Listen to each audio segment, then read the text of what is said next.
व्रत के आगे से कहानी शुरू कर रहे हैं और जो हमें जानकारी चाहिए इसको समझने के लिए केवल सबसे पहले हमें व्रत के बारे में पता होना चाहिए कि व्रत कहते किसको हैं। ये व्रत में केंद्र का ये सब लोग जानते हैं। उस केंद्र का नाम अंग्रेजी के बड़े अक्षर से सी आपको रखें। ये व्रत की परिधि कहलाती है। परिधि पे कहीं भी कोई बिंदु ले लीजिए और उसे अगर व्रत के केंद्र से मिला देते हैं तो उसे क्या कहते हैं। अगर व्रत पर कोई दो बिंदु अगर हम ले और व्रत के दो बिंदुओं को मिला दें ये क्या कहलाती है। अगर सीधे सीधे मिला देंगे तो जो ये भी तो हमने ए और बी को मिलाया लेकिन व्रत के अनुदिश मिलाया इसको कहते हैं चाप। क्या कहते हैं। एक होती है जीवा देवी, एक होता है चाप। चाप को ऐसे लहरा के बनाते हैं ऊपर कि भी व्रत वाला भाग है और जीवा को बिल्कुल सीधा सीधा खींचा है। इसका मतलब ए से बी के बीच की मिनिमम दूरी। और अगर यहाँ हमने ये बना दिया है तो इसका मतलब चाप की बात हो रही है ए से। कोई दिक्कत इसमें। अगर ये जीवा है या चाप है कैसे बन रही है। हम व्रत पर स्थित दो बिंदु ले रहे हैं ठीक है और व्रत पर स्थित दो बिंदुओं को लेकर अगर मिला रहे हैं दो तरीके से मिला सकते हैं। या तो व्रत के अनुदिश मिला लीजिए अलॉन्ग द सर्किल या मिनिमम डिस्टेंस सीधी रेखा के अनुदिश मिला लीजिए। बात हो गई क्लियर है। अगर हम इन दो बिंदुओं को केंद्र से मिला दें किन बिंदुओं को जो जीवा के सिरे या चाप के सिरे और व्रत पर स्थित दो बिंदु व्रत को कितने भागों में बांट रहे हैं। दो भागों में बांट रहे हैं। एक ये वाला भाग हो गया और एक ये होगा दीर्घ चाप, ये होगा लघु चाप। उसके अलावा तो जानकारी आपको और आवश्यकता पड़ेगी जिसकी अगर ये व्रत है और अगर हमने ये ए और बी दो बिंदु लिए हैं और अगर हम इनको सीधा सीधा मिला दें तो ये जो भाग है जो व्रत के चाप और जीवा के द्वारा घिरा है और ये भी व्रत के चाप और जीवा के द्वारा घिरा है। ये व्रत के दीर्घ चाप और जीवा के द्वारा घिरा हुआ है ये वाला भाग और ये व्रत के लघु चाप और जीवा के द्वारा घिरा है ये वाला भाग।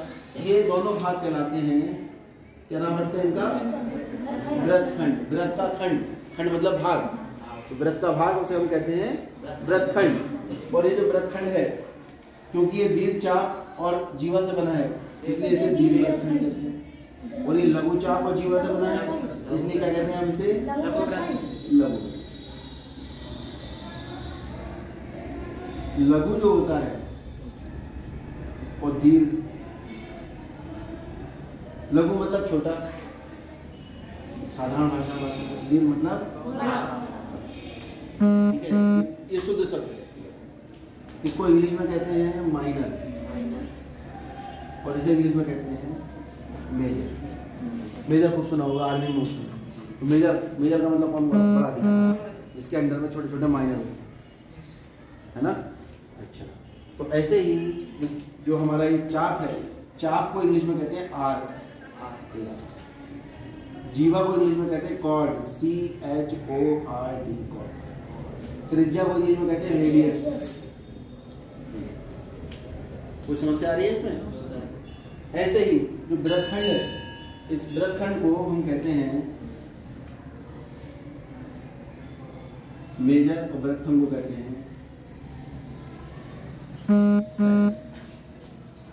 ठीक है। ऐसे ही ये माइनस है ये मेजर से क्लियर हो गया। ये बड़ा चाप छोटा माइनर आर ये हो गया। अगर मैं कहता हूँ माइनर आर और मेजर आर हैं दोनों ए बी आर का ये भी आर।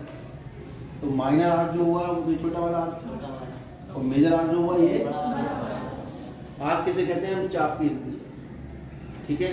अब व्रत का ऐसा चाप या व्रत पर स्थित दो ऐसे बिंदु जिनको मिलाने से जो जीवा है वो केंद्र से होके जाए ठीक है वो व्यास कहते हैं।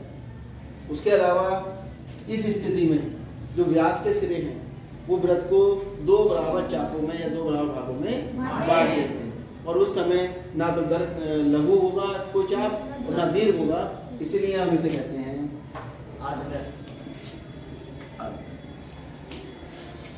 ठीक है। और ये जो चाप है ये अर्धव्रत का चाप तो लघु चाप भी आपका अल्पवृत्त हो जाएगा और दीर्घ चाप भी आपका अर्धवृत्त। अब हम पहुँचते हैं वहाँ जहाँ हम बात करने वाले थे कि अगर हमारे पास कोई वृत्त है या कोई सर्किल है, उस सर्किल पर हमने दो बिंदु यानी 2 पॉइंट के लिए देखी। अब चाहे हम इन्हें मिलाएं या ना मिलाएं वो एक अलग मुद्दा है, ठीक है। मिला देंगे तो जीवा बन जाएगी और नहीं मिलाएंगे तो चाप रहेगा, ठीक। मिला नहीं रहे तो इसका मतलब चाप ही है। अगर हम इस चाप को वृत्त के केंद्र से जोड़ दें, दोनों चाप को किस सिरे हैं, दोनों सिरों किससे जोड़ दिया, केंद्र, तो केंद्र पे बन जाएगा कोण, बना। इसे कहते हैं चाप AB द्वारा केंद्र पर बना कोण। और कौन सा कोण बना केंद्र पर, कोण AOB। इसका नाम क्या रखते हैं हम, थीटा। कुछ और भी रख सकते हैं, यानी ये चाप AB द्वारा केंद्र पर। अब ये बताओ कितने चाप है वृत्त के, अगर हम वृत्त पे दो बिंदु लें तो कितने चाप दिखाई देते हैं हमें, 2 दिखाई देते हैं, एक लघु चाप और एक दीर्घ चाप। तो ये वाला जो कोण बनाया तो लघु चाप ने बनाया, दीर्घ चाप कौन सा है, ये वाला। तो दीर्घ चाप ने कौन सा कोण बनाया होगा, ये कोण किसने बनाया, ये भी तो एक कोण है, ये कोण किसने बनाया, दीर्घ चाप ने। और ये वाला कोण किसने बनाया, और दीर्घ चाप ने जो कोण बनाया और लघु चाप ने जो कोण बनाया, दोनों कोणों का योग कितना होगा, 360, क्योंकि एक बिंदु पे बने संपूर्ण कोण का योग 360। कोई दिक्कत इसमें। तो यहाँ तक पहुँच गए, ये भी समझ गए कि वृत्त का चाप है, उसे हम केंद्र से मिला दें तो वो चाप द्वारा केंद्र बना है। कोई दिक्कत। और जीवा भी हम समझ गए, ठीक। क्या थी जीवा, बिल्कुल बात सही बताई थोड़ी तुमने। वृत्त पर स्थित दो बिंदुओं को मिलाने से प्राप्त रेखाखंड क्या कहलाता है, जीवा कहलाता है। किस शब्द का प्रयोग किया मैंने, रेखाखंड। किस शब्द का प्रयोग किया, और अगर रेखा होती तो, है ना, रेखा भी तो हो सकती थी। ये तो वृत्त पे स्थित दो बिंदुओं को मिलाया था। अब मान लो कोई रेखा ऐसी होती है जो वृत्त को दो बिंदुओं पर काटती है, PQ। कोई भी रेखा वृत्त को अधिकतम कितने बिंदुओं पर काट सकती है, 3 पे काट सकती है क्या, काट सकती है सर, 3 पे, व्यास से होके जाए। चलो तुम्हारी बात मान ली, केंद्र से होके जाए, कहाँ काट रही है, 2 जगह। तो कोई भी रेखा किसी वृत्त को कितने बिंदुओं पर काट सकती है, 2 बिंदुओं पे, उनके नाम रख दिए हमने P। और अगर कोई रेखा किसी वृत्त को काटती है कितने बिंदुओं पे, 2 बिंदु, तो उसे हम कहते हैं। कोई दिक्कत। अच्छा, हम देख रहे हैं कि इसको और पास ले जा सकते हैं, और पास ले जा सकते हैं, और पास ले जा सकते हैं, और इतनी पास ले जाए कि खाली छू के निकल जाए। अगर वृत्त को कोई रेखा खाली छू के निकल जाए, 2 बिंदुओं पे ना काटे, या दूसरे शब्दों में हम कहें 2 बिंदुओं पे काट तो रही है लेकिन दोनों बिंदु एक ही जगह है। नहीं बात समझ। अगर ये P और Q बिंदु एक ही जगह आ जाए और मैं कहूँ कि एक रेखा एक वृत्त को काटती है, एक रेखा एक वृत्त को काटती है और ऐसा काटती है कि जहां पे काटती है दोनों बिंदु एक जगह आ जाते हैं, तब भी तो स्पर्श रेखा बन जाएगी। ये वाली जो बात मैंने बताई, ये आप हायर स्टडी में अगर 11th में मैथ लोगे तो काम आएगा। अभी तक तो इतनी बात से काम चल जाएगा कि अगर कोई रेखा किसी वृत्त को 2 बिंदुओं पर काटती है तो छेदक रेखा, और अगर छू के एक बिंदु पर निकल जाती है, स्पर्श करके निकल जाती है, तो क्या कहते हैं उसको, स्पर्श रेखा। यानी अब हम पहुंच चुके हैं कहाँ, स्पर्श। वह छेदक रेखा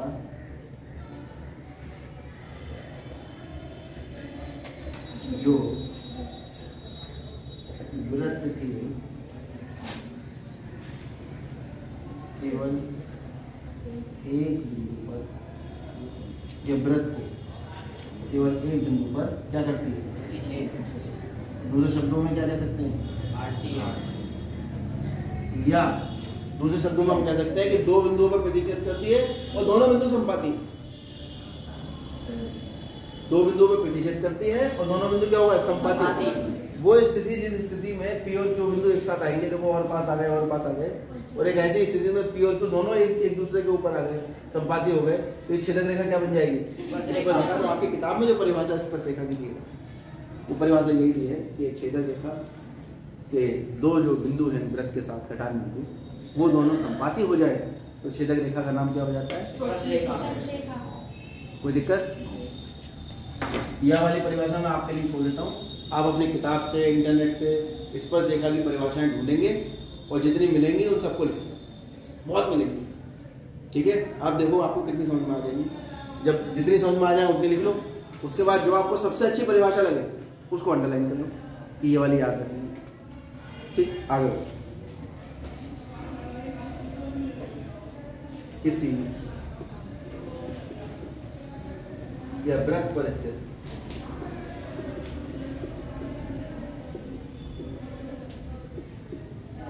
किसी बिंदु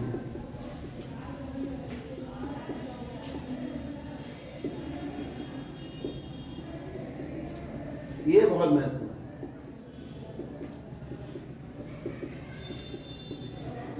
और जानते हो स्पर्श रेखाओं क्या कहते हैं इंग्लिश में? जानते हो? कितने बच्चे जानते हैं स्पर्श रेखा को इंग्लिश में क्या कहते हैं? और तुम सबको मैंने बताया हुआ है, सबको मैंने बताया आप लोगों को। जब मैंने ट्रिग्नोमेट्री पढ़ाई थी तो स्पर्श रेखा की इंग्लिश बताई थी, भूल गए? टेंजेंट। क्या बताई थी? टेंजेंट, तो बड़ा बड़ा। और इस टेंजेंट के शुरू के 3 अक्षर से तो टेन बना था, इसको हम टेन थीटा कहते हैं। याद आ गया? ठीक है, तो ये जो टेन थीटा था इसकी फुल फॉर्म थी टेंजेंट, और इस टेंजेंट का मतलब था स्पर्श रेखा। ये सब चीज़ें जब आप जैसे जैसे मैथमेटिक्स जितने ऊंचे स्तर पर पढ़ते चले जाओगे, सब चीज़ें आपस में जुड़ती चली जाएंगी। ठीक है, रामानुजम तो हर कोई नहीं होता, लेकिन एक ट्रिग्नोमेट्री किताब आती है S.L. लूनी, ट्रिग्नोमेट्री 2 पार्ट में आती है, 9th क्लास में सॉल्व कर डाली थी पूरी। और S.L. लूनी किताब में ट्रिग्नोमेट्री के बारे में बड़ा विस्तार से समझाया गया। चाहो तो ले आना, 40-50 रुपये की आती है, बहुत सस्ती किताब है। अब हम पता करेंगे वृत्त पर स्थित किसी बिंदु पर स्पर्श रेखाओं की संख्या। ये हमारा वृत्त है। अब ये बिंदु, अब इस बिंदु पर कितनी स्पर्श रेखाएं खींची जा सकती है? सवाल ये उठता है कितनी स्पर्श रेखाएं खींची जा सकती है? अनंत खींची जा सकती है, एक आंसर आया। और कितनी? 4 खींची जा सकती हैं। चलो, और 2 खींची जा सकती हैं। चलो, और चलो अब इसका भी मान लेते हैं हम, ये स्पर्श रेखा है, ये एक स्पर्श रेखा,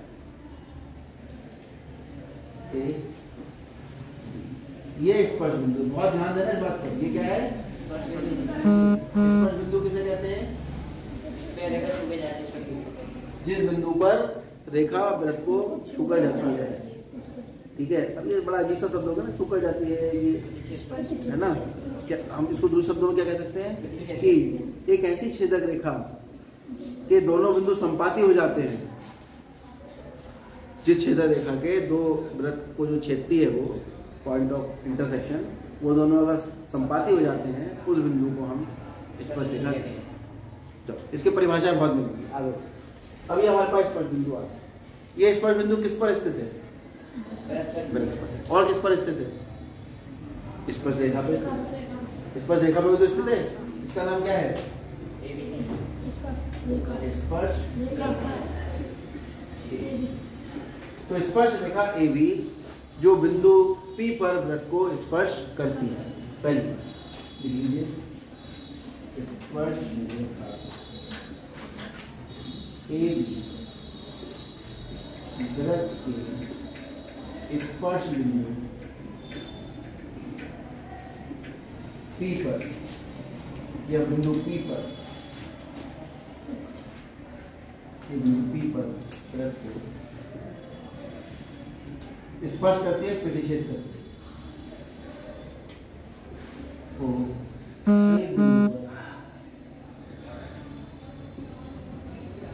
क्या करती है?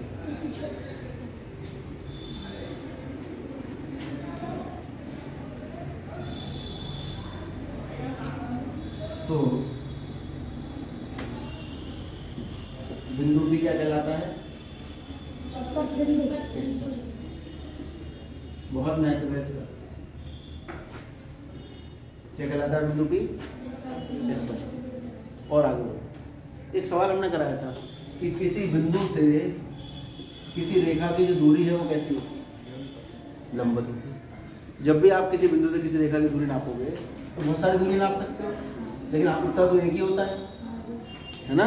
तो किसी बिंदु की किसी रेखा से दूरी नापी जाती है, वो हमेशा लंबवत नापी जाती है। बिंदु से रेखा पे 90 डिग्री बनाती हुई एक रेखा बना दीजिए, इसको नाप लीजिए। ये बिंदु था, इसको इस रेखा से दूरी निकालनी थी, यहाँ हमने लंब डाला, इसको नाप लीजिए। क्योंकि एक बिंदु से एक रेखा पर एक ही लंब डाला जा सकता है, एक बिंदु से एक रेखा पर एक से अधिक लंब नहीं डाला जा सकता। कोई दिक्कत इसमें? लेकिन एक बच्चा बहुत समझदार है, वो कह रहा है डाला जा सकता है। चल एक और मान लिया, उसके बाद भी मान लिया। लेकिन अगर ऐसा होगा तो एक त्रिभुज बनेगा, और त्रिभुज के तीनों कोणों का योग कितना होता है? 90 ये 90 ये 180 तो यही होगा, तो ये तो 0 हो जाएगा। और ये जब 0 होगा, जब दोनों एक साथ आ जाएंगे। ये कोण 0 कब होगा? कम करो इसे, तभी तो 0 होगा। फिर कहाँ पहुंच गया? फिर पी पे पहुंच गया। इसका मतलब किसी भी बिंदु से किसी रेखा पर केवल एक ही लंब डाला जा सकता है, और वो जो हम बिंदु से रेखा पर लंब डालेंगे वो उस बिंदु से उस रेखा की न्यूनतम दूरी या दूरी हो। बात समझ में आ रही है? अरे समझ में आ रहा है बात नहीं? किसी भी बिंदु से किसी भी रेखा की दूरी निकालनी है तो इस बिंदु से इस रेखा पर लंब डाल दिया जाता है, और वो लंब जो है वो अद्वितीय होता है, एक। तभी तो एक बिंदु से एक रेखा की दूरी एक ही होती है, बहुत सारी नहीं होती। आपको ये दूरी है तो ये दूरी कहेंगे नहीं, क्योंकि ये लंब नहीं, ये कोण जो है वो 90 डिग्री का होगा, तभी हम मानेंगे कि ये दूरी है। और 90 का नहीं होगा तो हम उसको दूरी नहीं मानेंगे। यहाँ तक कोई दिक्कत किसी को? सबको समझ में आ गई बात? ये 0 नंबर 1-2 बच्चों का है, उन्हें भी आ गई, क्योंकि ये 1 नंबर है। इतना पढ़ लोगे तो 0 नहीं आएगा एग्जाम में। ये 1 नंबर है आपका। किसी बिंदु से किसी रेखा की दूरी होती है लंबवत, न्यून कोण, अधिक कोण, बहिष्कोण, ऐसा ऑप्शन आ जाएगा। आप कहोगे भी लंबवत होती है। या किसी बिंदु से किसी रेखा पर जो दूरी नापने के लिए हम एक रेखाखंड खींचते हैं, वो उस रेखा से कितने डिग्री कोण बनाता है? 90 डिग्री बनाता है। समझ में आ रही है बात? चलो आगे बढ़ते। एक बात तो क्लियर हो गई, किसी बिंदु से किसी रेखा की दूरी हमेशा लंबवत होती है और एक ही होती है, एक से अधिक नहीं। ये है केंद्र। केंद्र को हमने त्रिज्या से मिलाया। अब हम सिद्ध करेंगे कि वृत्त की त्रिज्या स्पर्श रेखा पर लंब है। क्या सिद्ध करेंगे? वृत्त की त्रिज्या स्पर्श रेखा पर लंब है। इसको सिद्ध करते हैं।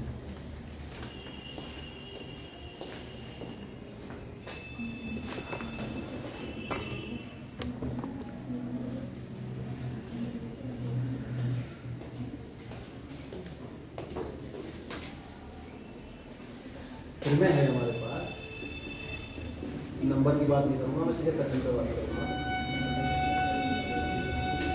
वृत्त की त्रिज्या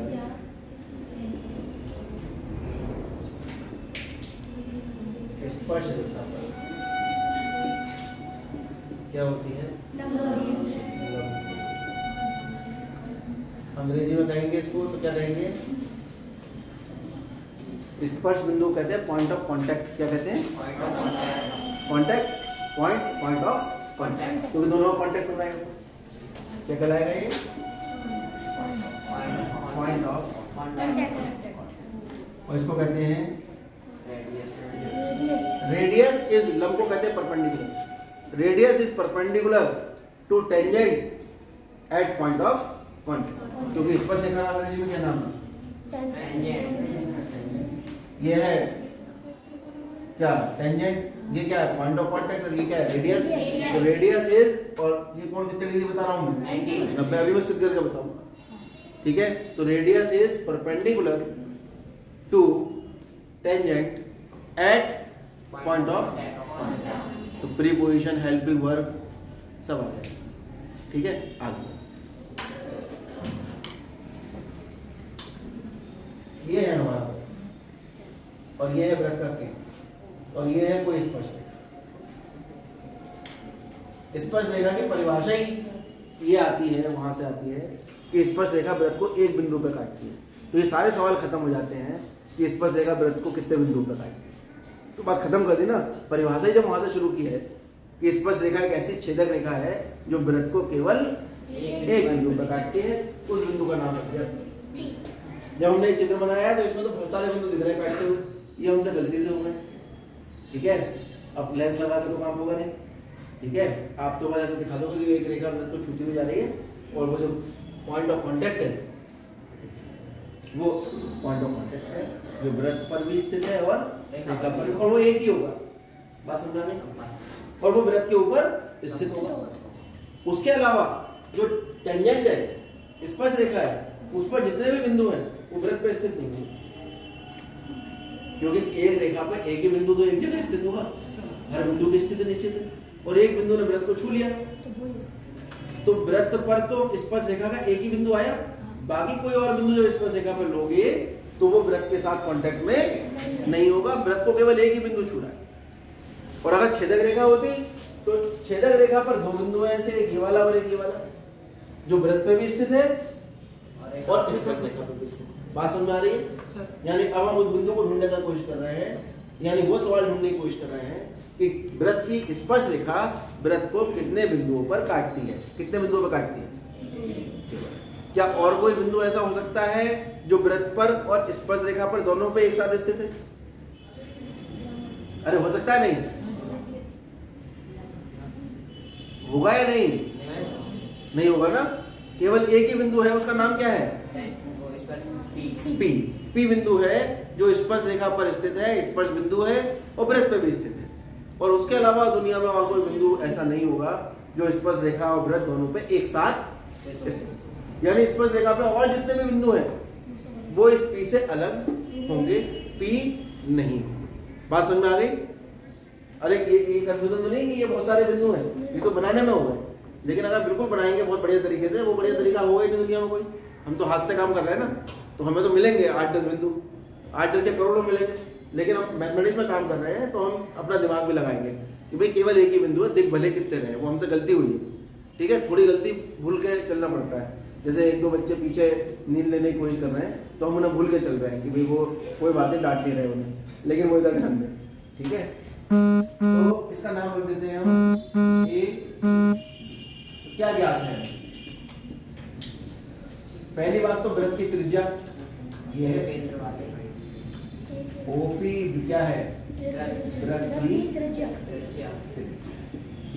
तथा स्पर्श बिंदु पी पर कौन है? स्पर्श रेखा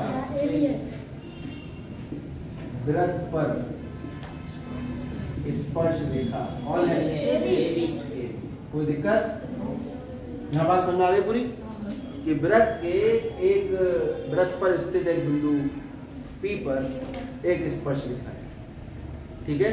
यानी वृत्त पर एक स्पर्श बिंदु, उस बिंदु पर हमने खींची है एक स्पर्श रेखा, उसे स्पर्श बिंदु कहा है इसलिए क्योंकि उस पर एक स्पर्श रेखा खींची है, और जब स्पर्श बिंदु और स्पर्श रेखा कह रहा हूं तो इसका मतलब स्पर्श रेखा केवल वृत्त को एक ही बिंदु पर काटे। ये बार बार इस बात पर जोर दे रहा हूं मैं। क्या सिद्ध करना है?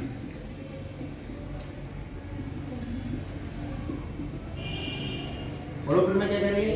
वृत्त की त्रिज्या स्पर्श रेखा पर ऐसी होती है लंब। इसका मतलब मुझे सिद्ध करना है ओबी लंब है, ठीक है। चलिए, वृत्त की त्रिज्या स्पर्श बिंदु पर, ये भी लिख लो, एक चीज में छूट गई, स्पर्श बिंदु पर स्पर्श रेखा पर, ठीक है, लंब। लंब कहाँ होगी? केवल और केवल स्पर्श बिंदु। और भी तो बहुत सारी, ये भी तो त्रिज्या होगी, ये भी तो त्रिज्या है। अब इसको मैं आगे बढ़ाऊं, इसको आगे बढ़ाऊं, ये भी तो काटेंगे एक दूसरे को, उसकी बात नहीं कर रहा हूं, केवल मैं उसी स्पेशल त्रिज्या की बात कर रहा हूं जो स्पर्श बिंदु को वृत्त के केंद्र से मिलाने पर आई है, और स्पर्श रेखा के भी उसी बिंदु की मैं बात कर रहा हूं, ठीक है, जो वृत्त और स्पर्श रेखा का दोनों का कॉमन बिंदु स्पर्श। सारी बात क्लियर हो गई। चलिए उत्पत्ति देखो। उत्पत्ति थोड़ी सी रचना में उत्पत्ति के अंदर ही डाल दूंगा, ठीक है, अलग से रचना का मैं एक शब्द नहीं लिख रहा। तो मैं एक चीज देख रहा हूं कि बिंदु O और P के बीच की दूरी है। और एक और बात, किसी बिंदु से किसी रेखा के बीच की दूरी हमेशा न्यूनतम होती है। कैसी होती है? क्योंकि इसके अलावा और दूरी लोगे तो आप देखो बड़ी है दूरी, बड़ी है नहीं। हमने कौन सी वाली ली? जो सबसे छोटी थी, न्यूनतम थी। और वो न्यूनतम दूरी रेखा पर कैसी होती है? लंबवत। दोनों बातें एक दूसरे के साथ चलेंगी कि किसी बिंदु की किसी रेखा से दूरी कैसी होती है? लंबवत होती है। और साथ साथ ये दूरी कैसी होती है? न्यूनतम। ये दो बातें दिमाग में फंस गई कि किसी बिंदु से किसी रेखा की दूरी न्यूनतम होती है और किसी बिंदु से किसी रेखा की दूरी हमेशा कैसी होती है? लंबवत होती है। यानी न्यूनतम ही लंबवत है, न्यूनतम ही लंबवत है। ये बात दिमाग में बैठ गई। कक्षा 9 का वीडियो देख लेना, तुम लोगों सबको मैंने प्रेरणा करवाई थी। एक क्वेश्चन था 7.4 में, ठीक है, देख लो। तुम्हारी 9th वाले बच्चे एक दो बैठे हैं, अपनी किताब खोल के देखो। उसमें समकोण त्रिभुज में कर्ण सबसे बड़ी भुजा होती है ना, और एक बिंदु की एक रेखा से दूरी लंबवत होती है। ये दोनों बातें उसमें सिद्ध कराई गई हैं। तो मैंने बोर्ड पर कराई है, वीडियो शेयर कर दूंगा। चलो आगे बढ़ो। अब हमें ये सिद्ध करना है, तो हम ऐसा करते हैं, हम एक और बिंदु ले लेते हैं। इस स्पर्श रेखा पे कोई और बिंदु ले लो। एक बिंदु क्यों ले लिया? स्पर्श रेखा AB पर एक बिंदु Q लेकर O से मिलाया। हमने एक बिंदु लिया O से और किससे मिला दिया? Q को किससे मिला दिया? O से। अब मैंने वैसे बता दिया था ये बात कि अगर किसी वृत्त के अंदर कोई बिंदु स्थित है और उस बिंदु की वृत्त के केंद्र से हम दूरी निकाल रहे हैं और ये त्रिज्या है, और एक बिंदु वृत्त के बाहर स्थित है, वहां से दूरी निकाल रहे हैं, तो वृत्त के केंद्र से वृत्त के अंदर स्थित बिंदु की दूरी हमेशा त्रिज्या से कैसी होती है? कम होती है, ज्यादा होती है? वृत्त के अंदर स्थित बिंदु से केंद्र की दूरी त्रिज्या से कम होगी या ज्यादा? और वृत्त के बाहर स्थित बिंदु से केंद्र की दूरी त्रिज्या से ज्यादा। कोई सीधी सी बात, त्रिज्या तो यहीं तक आ गई। अब आगे जा रहे हो आप, यानी अगर कोई बिंदु वृत्त के अंदर स्थित है तो उसकी दूरी केंद्र से जब निकालेंगे तो वो त्रिज्या से कम होगी, और अगर वृत्त के बाहर स्थित है त्रिज्या से ज्यादा हो, और वृत्त के ऊपर स्थित है त्रिज्या के बराबर। यानी एक बात आपको समझ में आ गई होगी कि वृत्त के बाहर जितने भी बिंदु हैं उनकी केंद्र से दूरी हमेशा त्रिज्या से ज्यादा होगी या कम होगी? ज्यादा। ये वाली बात सबको समझ में आ गई। बस इतनी सी बात से सवाल है लोग, क्योंकि स्पर्श रेखा वृत्त के अंदर कहीं नहीं जा रही, बाहर से छू के निकल जा रही। यानी एक बिंदु P ही ऐसा है जो स्पर्श रेखा और वृत्त दोनों पे स्थित है। उसके अलावा जितने भी बिंदु लूंगा वो सब स्पर्श रेखा पे अगर स्थित है तो वृत्त के अंदर होंगे या बाहर होंगे? बाहर होंगे। और वृत्त के बाहर स्थित को केंद्र से मिला रहा हूं तो त्रिज्या से बड़ा होगा या छोटा?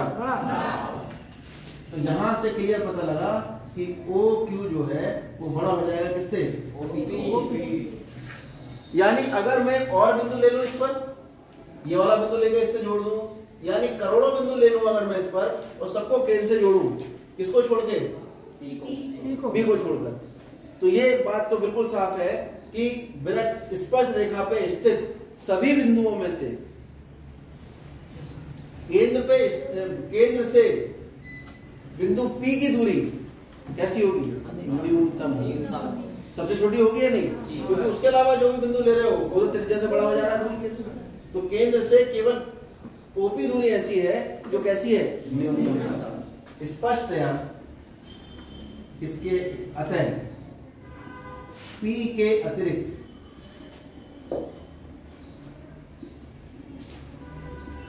स्पर्श रेखा पर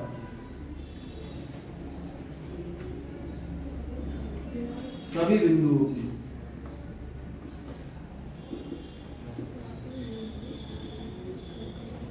केंद्र से दूरी,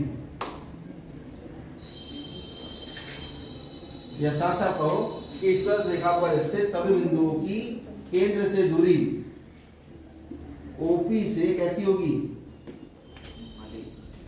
अधिक होगी।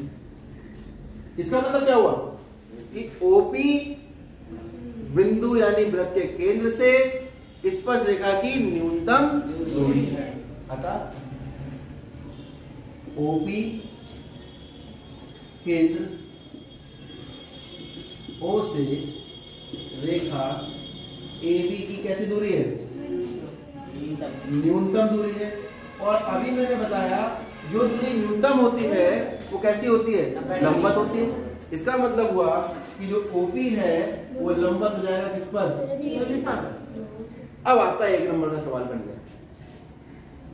बड़ा आसान सवाल आता है कि ये वृत्त है और ये स्पर्श बिंदु है, ये स्पर्श रेखा है और केंद्र से इसके बीच में कोण बताओ कितना होगा? अभी सिद्ध किया कि वृत्त की त्रिज्या स्पर्श रेखा से कितने डिग्री कोण बनाती है? और एक बात मैं भूल गया इसमें कहना, वृत्त की त्रिज्या स्पर्श रेखा पर स्पर्श बिंदु पर लंब होती है। बात समझ आ गई? वृत्त की त्रिज्या स्पर्श बिंदु पर स्पर्श रेखा पर स्पर्श बिंदु पर लंब होती है, या वृत्त की त्रिज्या स्पर्श बिंदु पर स्पर्श रेखा पर लंब होती है। आप इसे किसी भी तरीके से बोल लीजिए, समझने का एक ही तरीका है कि वृत्त की त्रिज्या और स्पर्श रेखा के बीच का कोण कितना होता है? 90। लेकिन क्या अगर मैं ये कहूं तो ये 90 होगा? नहीं। क्यों नहीं होगा? क्योंकि ये वृत्त पर स्पर्श बिंदु नहीं है। स्पर्श बिंदु भी तो हो। ठीक है, क्लियर हो गई बात? और सवाल कैसे आ जाता है? वो कहता है वृत्त की स्पर्श रेखा पर एक बिंदु से केंद्र की दूरी 5 है, वृत्त की त्रिज्या 4 है।